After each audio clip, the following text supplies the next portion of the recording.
Good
afternoon, everyone. Welcome to our webinar entitled Agricultural Practices for Bell Pepper Production, a portal of smarter agricultural management. To our participants, just a reminder, please pay attention and listen carefully to our speaker. Your questions will be entertained after the discussion. Please include your name and address. And now, let's welcome Ms. Cabillan to introduce to us our resource speaker for this afternoon. Good afternoon, everyone. Our resource speaker this afternoon is a graduate of Central Radio and Electronic School as an communication technician operator and professional electronic institute as an architectural draftsman. Has a 15 years experience in producing bell pepper, and an organic agriculture practitioner, and attended various trainings and seminars about agriculture. He is also a certified blogger in YouTube known as Agritech Mix TV. Please welcome Mr. Nestor Camalista Jr. Sir?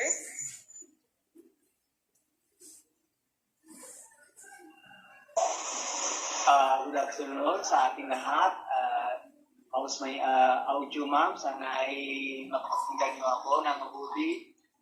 Welcome one and all sa ating webinar discussion ngayon with regards in adult pepper production. Thank you so much for inviting me, and ako'y nagagalak na naging bahagi ng inyong lecture ngayong hapon, naging bahagi ng inyong programa ngayong hapon. Maraming salamat.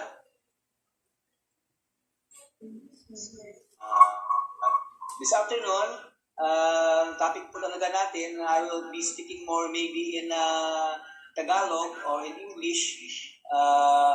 Our topic this afternoon is about bell pepper production. I would like to talk to you about its basic information regarding bell pepper.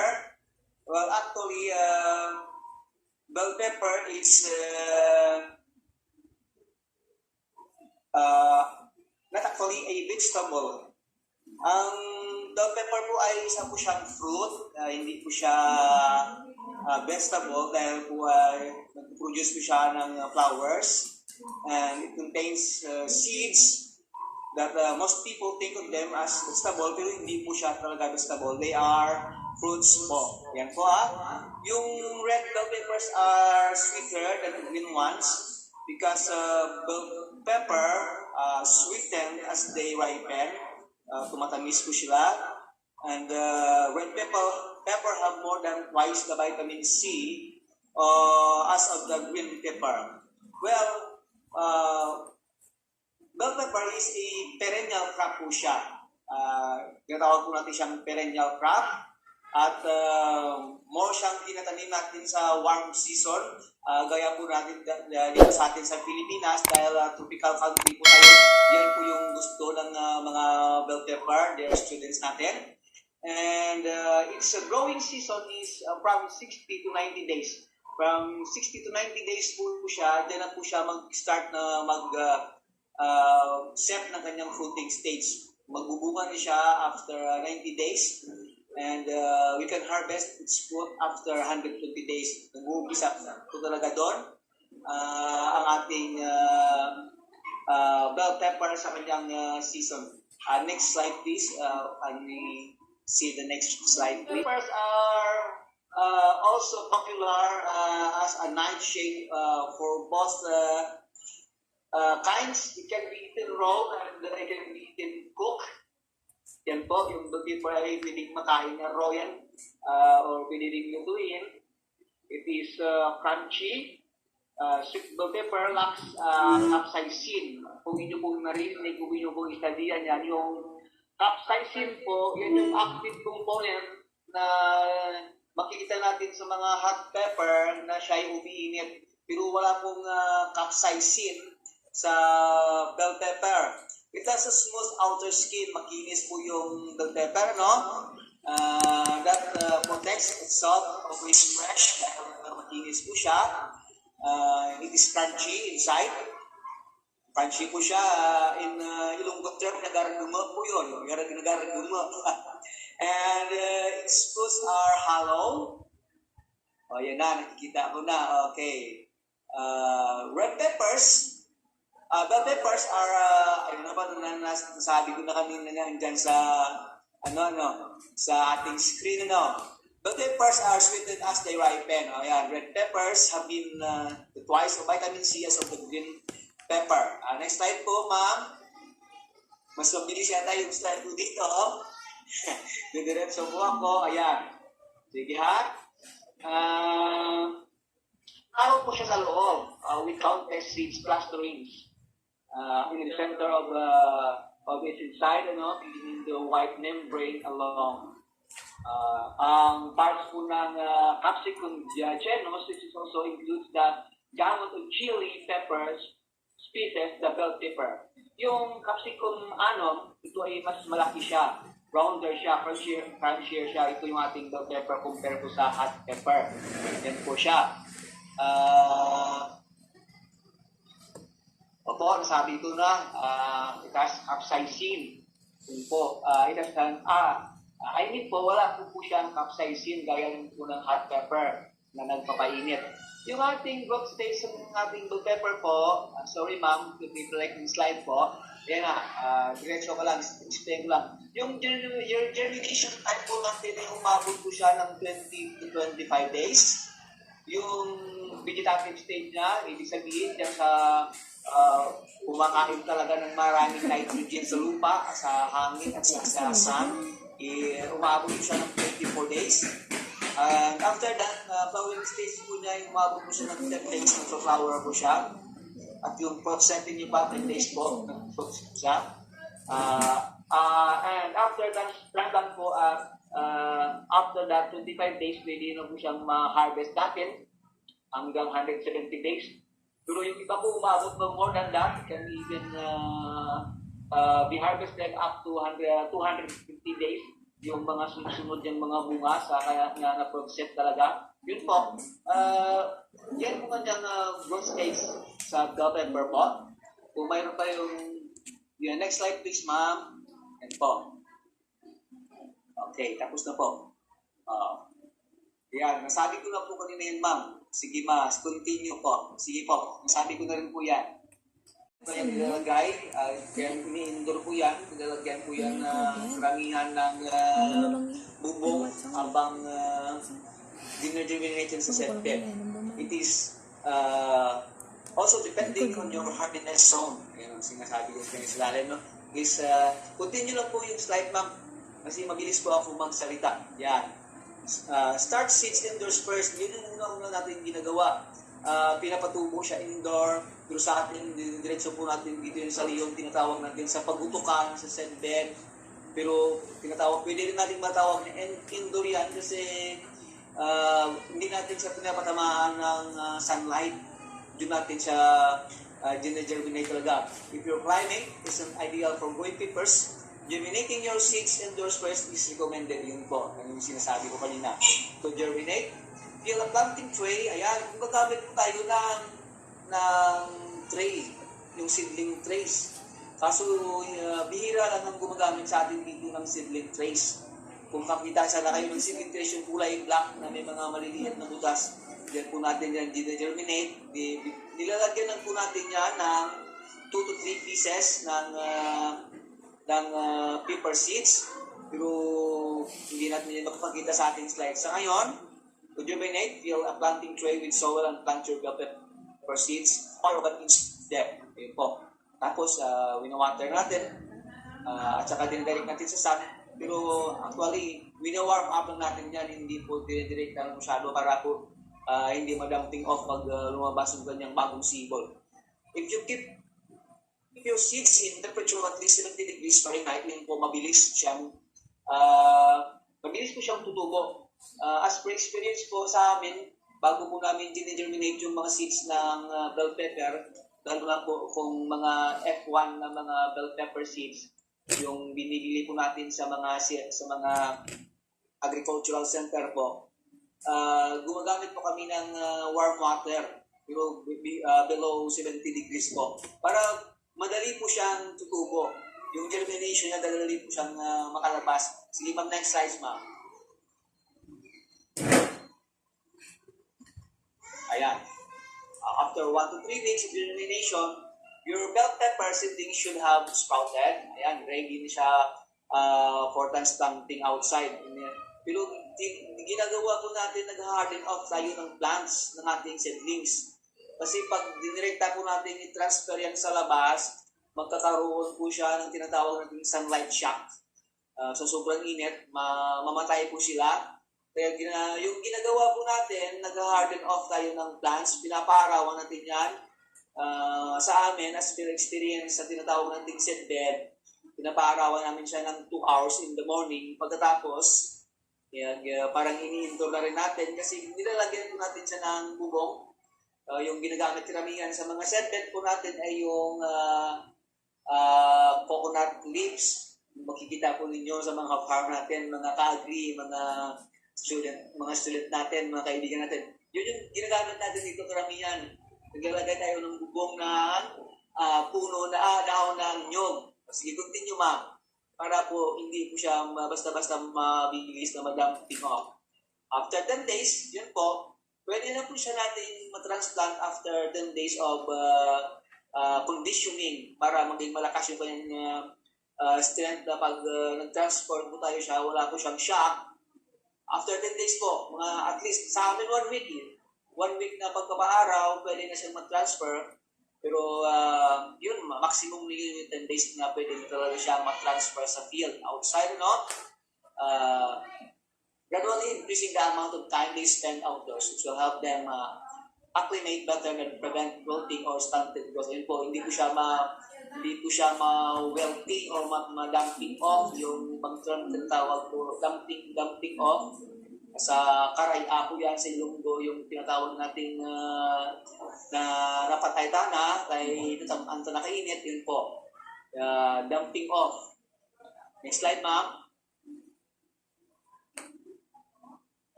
O, yan.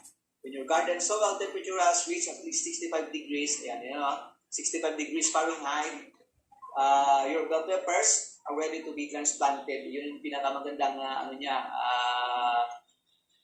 warm or init na kailangan niya. Keep your seedlings 18 to 24 inches apart. Yun yung ideal, yung 18 to 24 inches apart.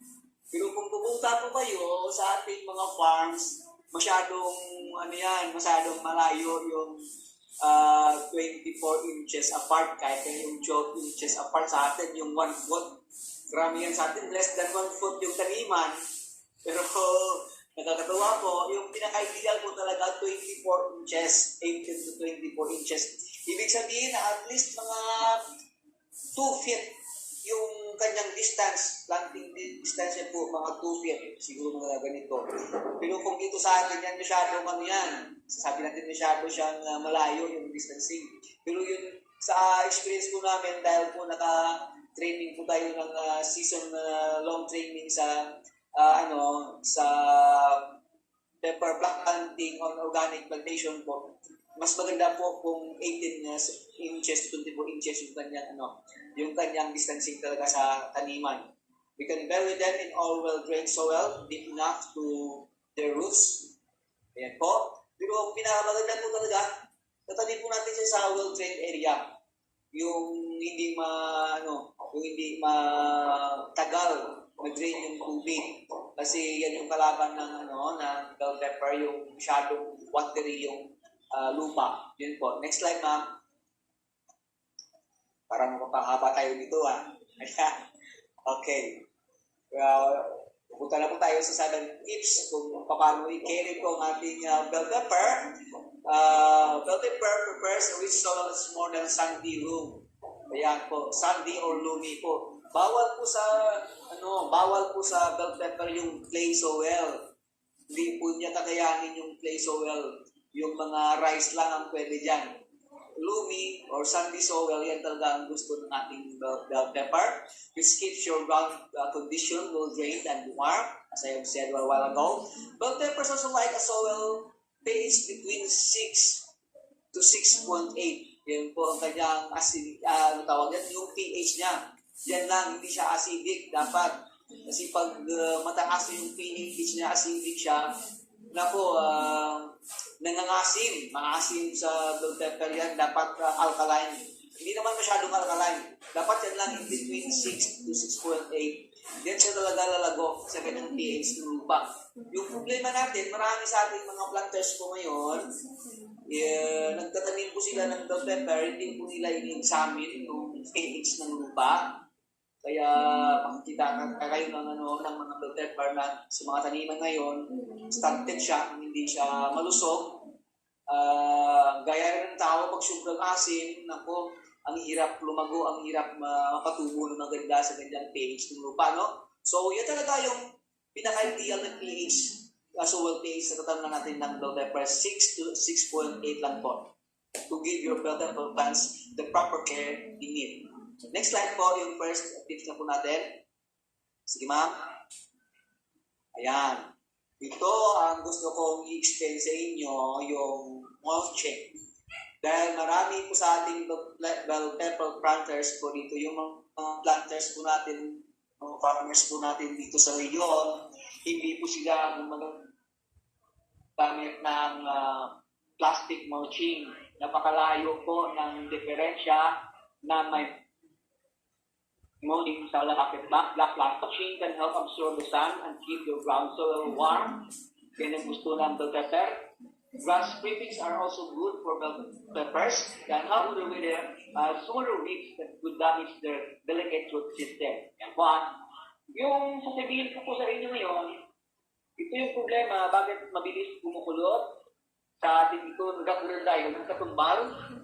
It's because the moment na nagwiwiting po tayo, gapanguma kita sa katumbalan, nagapanguma gagamit sa musurot, karay-alang kita gamay, kutkuto ng lupa, gabugbon ng lamon, without knowing na yung root system po ng ating bell pepper, mabilis na madadamage, na puputol yung kanyang roots. Ayan po, dyan po nag-uumpisa, mabilis siyang pukulot. Masakit sa kanya yan, kaya kung pwede sa mga next planters na generation natin ng bell pepper, gagamit po tayo ng plastic mulching as I have experience po. Kasi po pag nag-mulch na po tayo, hindi na po natin kailangan yung mga nagapanguma na may surot. Kasi may magbubutas lang po tayo ng maliit dyan sa plastic mulch na yan. At dyan tayo magtatanim. Pag may tumumong weeds dyan, yung ginagawa ko po, pinuputol ko po siya ng scissors, ng gunting, ginugunting ko lang po yan. Kaya hindi po madadamage yung root system ng ating bell pepper, kaya mabilis siyang lumago. At saka po, Kung mag-discuss po siguro ako sa inyo ng mulching, napakahaba na po siguro, sasabihin ko na lang direkta yung ibang advantage po ng mulching. Yung lupa po sa ilalim ng mulch, ano ba yan? Ano ba yung term? Mamimaintain po niya yung moisture. Kaya po, umulan ng masyadong malakas, kontra po ng bell pepper yan. Pero pag may mulching, yung tubig na marami ang dulang sa kanal, wala sa ilalim ng puno ng ating bell pepper. At saka mamimaintain po niya yung aeration, yung pasok at labas ng hangin, mamimaintain niya. Kasi yung lupa po, hindi po titigang dahil hindi po sa dinidiretang tinatamaan ng ulan. Sa Ilonggo po, sa Karaya po, nagapi ang lupa, tayo hindi direkta na maigo sa ulan, ang mura na hindi ka na mag-awit ang lupa, yung pagyahapon, mabuwaghag pa rin. Yun po, mabuwaghag pa rin yung lupa. Marami ako sanang masasabi sa inyo with regards to plastic mulching dahil gumamit po ako yan for 3 years ng plastic mulch. Pero siguro mapahaba tayo dyan, wag na lang. O sige, punta na lang po tayo sa next nating slide, ma'am. Next nating tips. Yan, mas maganda sana kung gamit tayo ng plastic mulch. Yan, watering carefully. Yung water control. Ang isa po pong problema during rainy season, pag wala pong mulch, hindi po natin makakontrol yung tubig. Yung dito sa atin, sa system dito sa atin. Try to say this, mga pinalangga ko.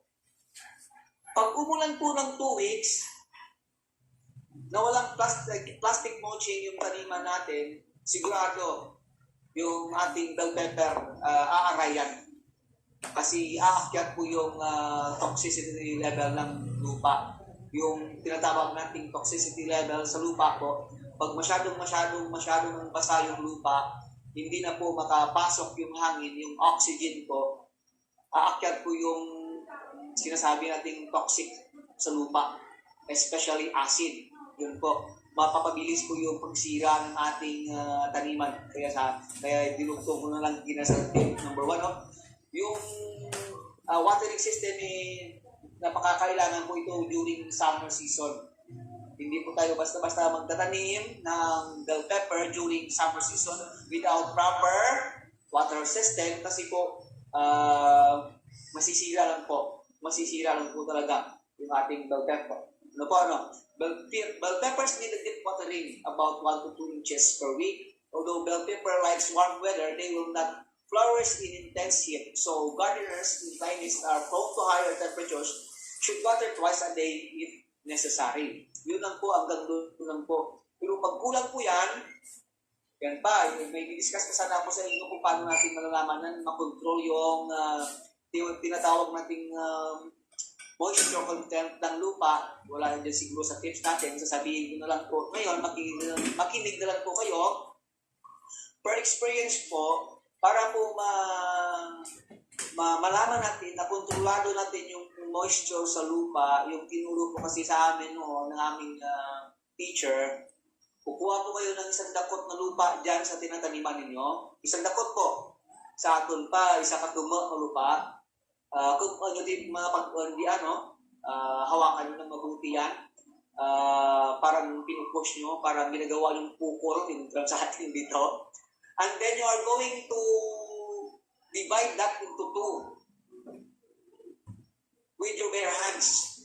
Pag divide niyo yung lupa with your bare hands, naging 2 piraso siya or naging 3 piraso siya at hindi po siya masasabing dumami or in our terms, wala nagkarawas-ag, the temperature is still good.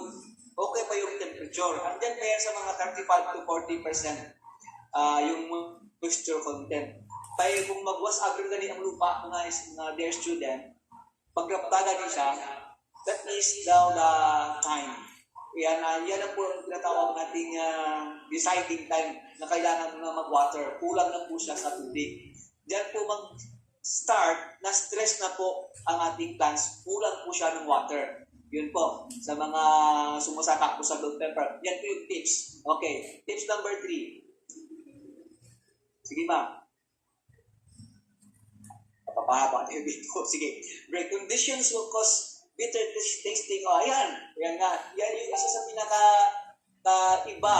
Kasi dito sa atin, hindi tayo mahilig kumain ng bell pepper na hilaw. Kasi sa western countries po, yung bell pepper, bihira lang niluluto yan. Gaya dito sa atin. Kasi nilalagay nila yan sa hamburger, hilaw po. Ayan. Kung kumakain po kayo ng hamburger, lalo na po dyan sa Europe, hilaw po yung bell pepper. Kaya kailangan may tubig siya para matamis-tamis siya. Kasi pumapait po siya pag kulang siya sa tubig. Yun yung po nangyayari sa bell pepper. Okay ba, no? Ano ba nangyayari? Naging bitter tasting siya. But overwatering can suffocate the roots. Sinabi ko na kanina, no? Mararatin yan, masisira yan. Yung calcium, ayan, yun na kanina, mabigkit na yung calcium sa lupa, aakyat na yung level ng toxicity, yan, masisira na siya. Kaya dapat balance po yung pag-water natin sa ating mga bell peppers. Next slide, ma'am. Okay, dito tayo sa number 3. Ito po, ang number 3 tips, ang pinakamahirap sa ibang nation na hindi tropical countries, the provision of sunlight. Kasi yung sunlight, din po siya nagluluto ng kanyang pagkain via photosynthesis. Kung inyong balikan yung college natin, yung high school days natin, mga pagtuturo sa agriculture, diyan po siya nagluluto ng kanyang pagkain. Pag kulang po sa sunlight, hindi po siya maging maganda. Pag kulang po sa sunlight, mabilis po masisira yung bunga. Hindi po rin po magiging ganda ang kanyang texture. Parang hindi po siya masyadong crunchy. Unless you live in a climate susceptible to extremely high heat and intense sunlight, in which case, shade or cloth or nearby plants can be used to maintain temperatures. Sa mga Arab nations po, gumagamit na po sila ng mga nets po pag sobrang-sobra na po yung init. Yan po. Pero nakikita ko po sa ibang country, kaya po ng Europe, nilalagay na po nila sa loob ng nursery na pinapatamaan po nila ng ilaw na may ultraviolet dahil kulang po sila sa sunlight doon. Pero dito sa atin sa Philippines, okay na okay po yung ating area for pepper production. Next slide, ma'am. Ayan, they use the right fertilizer. Iba-iba po kasing gamit dito sa paggamit ng fertilizer. Galing po ako ng 15 years na pagtatanim ng bell pepper na commonly known as tinatawag nating cultural way lang. Gumagamit talaga ng mga inorganic na fertilizers. Pero iba po ang dating pag gumagamit po talaga tayo ng organic fertilizers sa ating bell peppers. Napakalaki po ng diferensya. Pero ganun pa man po, explain ko na rin sa inyo na yung ating bell pepper po, nangangailangan po siya talaga ng mga elements, macro and micro elements sa lupa na nagpapaganda ng kanyang tubo po. Lalo-lalo na po nitrogen during early stage niya to help your bell pepper grow without affecting the rate of fruit production. Yan po. Minsan gumagamit kami ng triple 14 noon, 1620. Pero bihira lang po ang gumagamit ng potassium, yung kulay red na fertilizer po. Yun yung nagpapasarap sana sa bunga ng bell pepper. Kaso hindi mahilig yung Pilipino kumain ng ilaw na bell pepper. Hindi tayo sa ginuluto ng bell pepper. Kasi sa ibang country po, pinapatamis yung bunga niyan para masarap po siya kainin. Next slide po, ma'am. Napahaba na po tayo. Sige po, next slide po, ma'am Bebs. Ayan, staking. Karamihan sa atin dito hindi ginagamit ng staking. Pero dapat po talaga mayroon pong staking. Sa atin dito tawagin ng mga tukod o palpal para po hindi po siya basta-basta matumba pag masyadong malakas yung hangin. Yung staking po are very applicable kanina sa distance na 2 feet apart. Kasi masyadong malaki yung distances niya. Kaya kailangan po talaga ng staking at early stage kasi malayo pa yung mga sangkay sa isa't isa. matutumba po siya. Kailangan na talaga ng proper staking. Alam na po natin yan as Filipino planters of bell pepper, lalo na dito sa bayan ng Leon. Next slide, number 6 na proceed tayo. Ayan, check for pest. Ito yung isa sa pinakamahirap na part sa pest control dito sa atin dahil masyadong grabe ng gamit ng insecticide, fungicide, bactericide sa ating mga sakakahan. Actually, aphids and beetles yung matagalan problem dyan. Pero ngayon, hindi lang aphids at beetles. Pinapasok na siya palagi ng trips. Yun po, ang pagtira, yung trips. Using organic insecticides and then to your plant often keep pest invasions under control. Yun po sana ang gagawin natin. Gagawin po tayo ng organic insecticides. Yung isa sa pinopromote po, check na test na po namin doon sa Tinam, just past 4 months lang po. Gumamit po kami ng wood vinegar sa papaitan yun, sa paitan, sa kakangdo na pinapal, sa hot pepper, hindi sa bell pepper. Very effective po yung wood vinegar, organic insecticide. Hindi naman po siya insecticide kasi hindi naman niya pinapatay. Tinataboy po niya. Hindi basta-basta pumapasok yung mga insekto. Ang galing po ng kanyang tubo.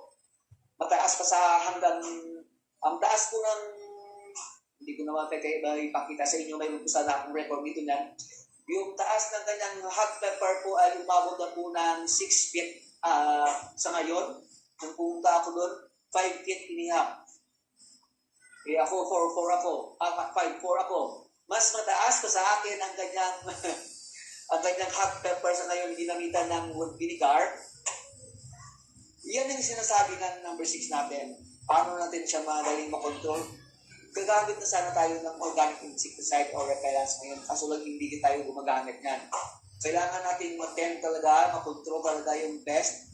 Huwag na po siya na sana tayo tatanim. Magtatanim po tayo ng bell pepper, huwag po natin siyang itanim na may kapareharing solanaceous kind of vegetables po. Dapat siya lang po sana, no? Sige, yan. Hanggang dyan lang muna. Baka mamaya may tanong ko yun. Sasagutin na lang natin. Number 7 po. Sige, mamaya. Okay. Plants. Ito ang hindi ginagamit ng karamihan ng mga planters ng bell pepper. Pag nagtanim po kasi ng bell pepper ay sa hektarya, puro-puro bell pepper lang at yan. Tinatawag natin mass production. Kaya po, pag share na tanan natin yung bell pepper ulit. Hindi na po magiging kailangan po natin talaga magkaroon ng companion books. Ayan po, makikita po ninyo. Covers, carrots. Hindi po siya pag muna natin sabihin. Tayong same na klase ng plant, solanaceous plant. Huwag din din malapit sa bell pepper. Kaya po na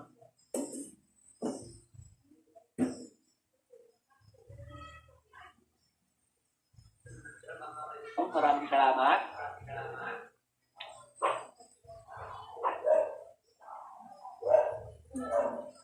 Hello, Ma'am LJ. Nandiyan lang pa, Ma'am LJ. Pati mo. Pupunta na ba tayo?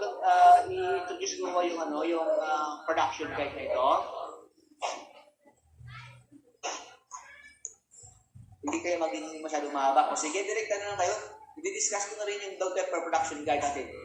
Karamihan sa atin dito, yung ating agricultural method dito, yung plowing in the field 3 times. Pero sa amin po, umabot po kami ng 5 times para ma-well-pulverize ko siya. Nagpa-planting po tayo. Pero yung planting po kasi natin dito, hindi gaya ng mga nakikita natin sa mga malalakad na plantation na talagang masasabi natin napakaganda. Sa atin kasi dito yung planting is now depending sa terrain ng lupa. Yun yung nangyayari, lalo na pag magtanim tayo sa bulubunduking bahagi. Pero pag sa plain po, dapat po talaga yung planting natin 1 meter wide lang po siya. Lalo gagamit po tayo ng plastic mulch. Kasi yung lapad po ng plastic mulch, 1.2 meter po yan. Kaya 1 meter lang talaga yung ating planting. Sige po. Diretso na lang po sa sigo tayo. Next slide po. Ayan. Keep bell peppers well watered. Kanina, na-discuss natin yan. But never leave so well soggy. Water to moisten soil about 6 inches depth. Then let it dry slightly. Watering is especially important during fruit set. Lalo-lalo na po during fruiting stage. Diyan niya talaga kailangan ng water system na dapat hindi siya kulang ng water. Kasi pag nagkulang po siya ng water, hindi po lalaki yung bunga. Hindi natin ma-reach yung goal natin ng classification na sinatawag natin malalaki or large. Hindi po siya lalaki masyado. As the bell pepper matures, it needs a consistent moisture din sa lupa para po magiging maganda, magiging healthy po ang kanyang bunga. Next slide, ma'am. Okay, tips for planting bell pepper. Parang nasabi ko na kanina yung tips. Yun na po siguro kanina yung tips, yung 7 tips. Or iba po ito, ma'am. Sige, ma'am. Sige, next slide. Ayan. Yan yung mga varieties na makikita natin dito. Iba-ibang variety po yan. Dito, nakagamit rin ako ng California Wonder. Nakapakita rin ako yan. Pero bihira po tayo nagtatanim dito ng flavor burst, yung yellow. Malaki po yan. Parang ang laki po ng bunga niyan. Nang nagtanim po kami niyan dati, nasa aming season ng training, mga ka-agri, mga ka-dear student, daw kabuo pa ng bunga na. Ang gandang bunga na, yung mga yellow na malalaki. Mayroon tayong may tinatawag kami dati ng tingpong, mas malaki pa masyado, napakalaki yung bunga niya. Iba-ibang variety po makikita po natin. Pina-flash ko dyan sa ating screen po. Marami po tayong ibang variety ng pepper. Yan po. Salamat po. Siguro, let's go na po sa questions. Baka meron tayong question sa akin ngayong hapon.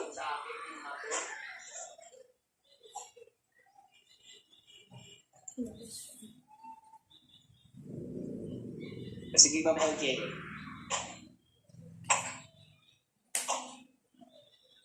O sa ating host. Good afternoon. Any questions for participants? Good afternoon, sir. I'd like to ask what is the best variety students in Leon? Dito po sa Leon, yung pinakasulit siguro na variety, napakarami na kasi ng variety na tinatanim dito. Pero almost po, almost po ng variety ng bell pepper ay suited po dito sa Leon. Suited po siya. Kaso yung mga planters po, ma'am, yung variety sa ngayon, kung ano ang gusto ng market, yun po. Kung ano ang classification ng bunga na gusto ng market. Dati po kasi dito sa Leon, nag-boom itong tinatawag natin California Wonder. Pero yung buyer po niyan, yung market po niyan, pang Boracay po siya, ma'am. Saka pang mall. Pero pag mga pangmaliliit na tindahan, hindi po yan bibilhin.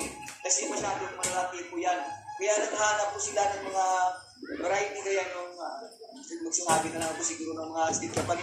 Gaya nung mga pinoproduce ng S-West companies, ayan po, may mga variety po silang introduce na yung bunga niya, karamihan ay medium size lang po, ma'am. Pero as your question, kung ano po yung suited, almost lahat po ng variety suited po itanim dito sa bayan ng Leon.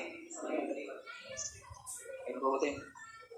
Baka may follow-up question po kayo, ma'am. Wala na? Sige, maraming salamat. Ayun po bang mag-question? Sige po, huwag kayong mahiya. This is your time to shine. Dito po ninyo malalaman yung mga iba't ibang nangyayari with regard sa bell pepper dahil po matagal po tayo ng tanim nito. Good afternoon, sir. Yes, good afternoon. What are the common pests of bell pepper? Common pest ng bell pepper. As per experience ko po, yung pinaka-common na pest ng bell pepper mula po sa maliit po, inatake po yan ng nematodes. Ayan po. Yung iba na gumagamit ng nematicide. Pero pag lumaki na po siya, yung pinakamahirap po sa ngayon po dito sa Leon as I am concerned, Kung wala pa siyang bunga, fruiting stage po lang po siya. Ang pinaka-grabe na pest na umatake po sa ngayon ay thrips. Yun po, yung thrips. Pag yan umatake, bibilis na sisira yan sa ating iman. At kapag sa bunga na po, yung tinatawag nating army worms, sometimes dumadami yung army worms. At ang pinaka talaga na inibenta mo sana, hindi mo pa maibenta yung fruit fly po. Pag season ng fruit fly, yan po ang isa sa pinaka na grabe na test na makikita natin sa bell pepper plantation po. Yung ating pinakakaaway pag may bunga na fruit fly po. Anyone? Baka may question na po kayo?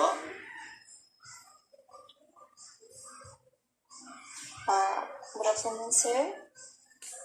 What is the best topography for planting bell pepper? Best topography.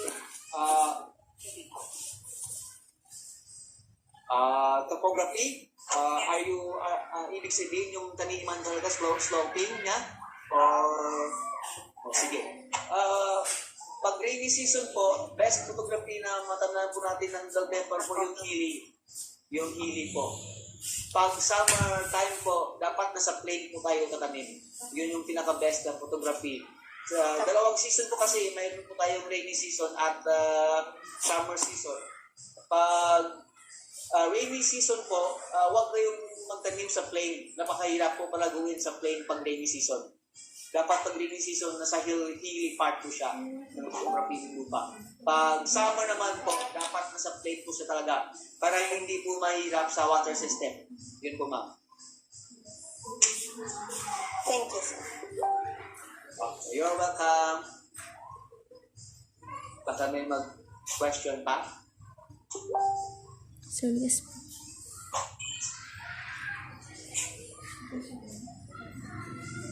Sige po, huwag po kayong mahiyang magtanong. Baka mayroon pang magtatanong sa ating mga viewers dyan. Tanong po kayo.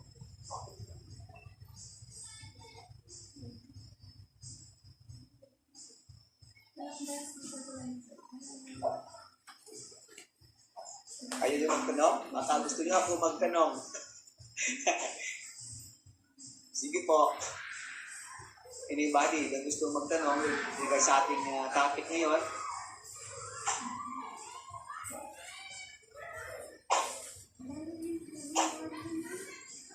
Wala na bang magtatanong dyan?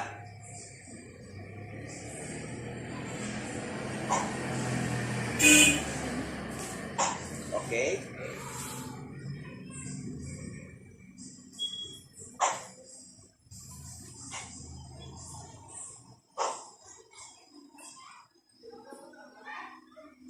Or hindi kayo nakapag-prepare ng pagtanong, baka nasagot ko na kanina, no? Kasi nahaba ng discussion natin. Okay. Is there none? Wala nang tanong? Participants? Baka gusto magtanong. Sige po, tanong po kayo. Hello po, good afternoon. Yes, ma'am. Jenny. Ano po yung tanong, ma'am? Kapag po ba itatanim yung hot pepper beside or along the hot pepper, magpuproduce po ba ito ng hot fruit? Pwede po siya. As per experience po, ma'am, pwede po siya. Pag nagtanim po tayo ng bell pepper along hot pepper, kasi po nagpo-cross-pollinate po sila, ma'am. May tendency po na ba't kumain ako ng bell pepper, bakit maanghang po siya, bakit mainit po siya.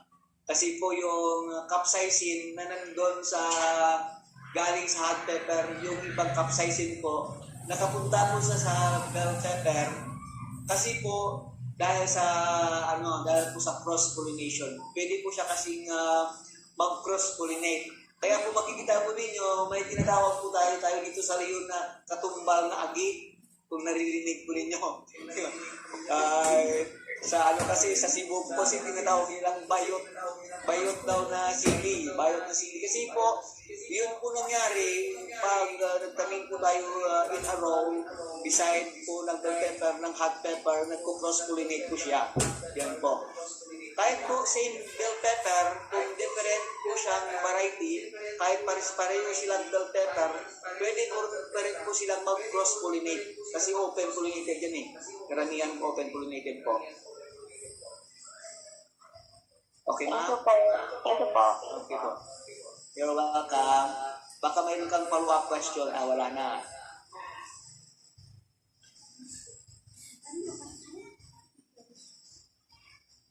Okay, anyone?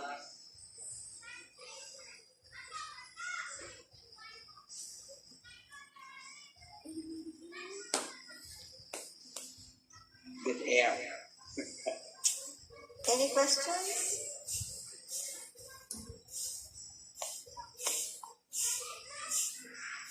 Sige po, anyone po.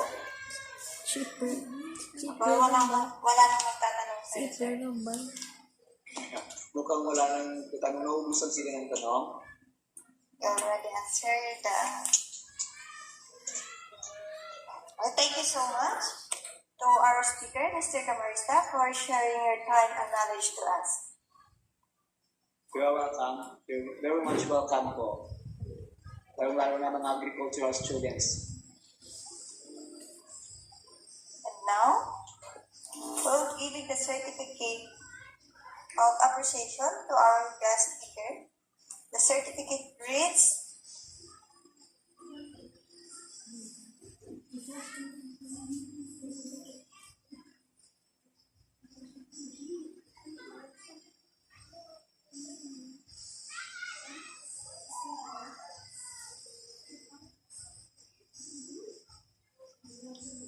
Iloilo Science and Technology University, Leon Campus, Leon Iloilo, Certificate of Appreciation to Mr.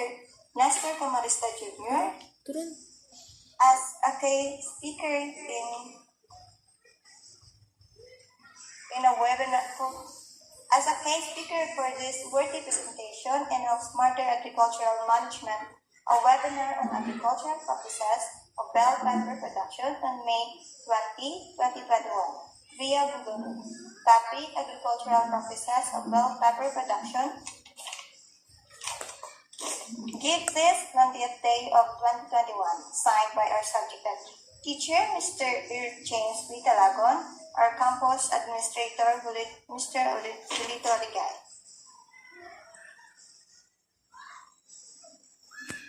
Thank you very much. So much. Maraming salamat po. Everybody is requested to open your camera for picture taking. Wow.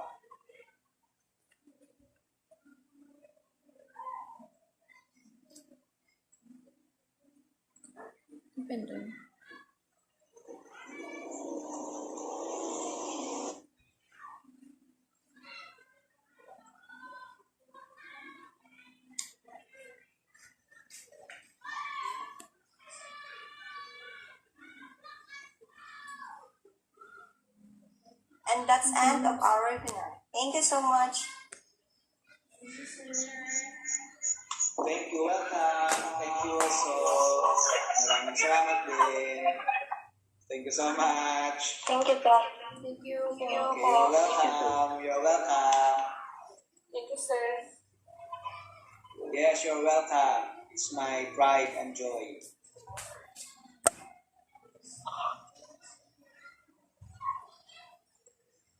Yan ko rin labis.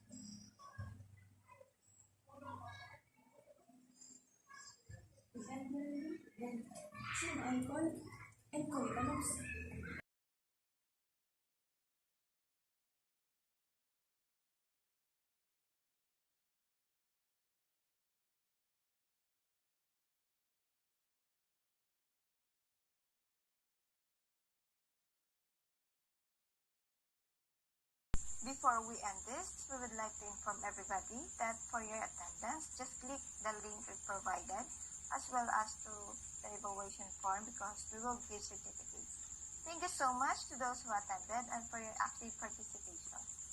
that's the end of our webinar for today. Thank you so much. God bless and keep safe, everyone.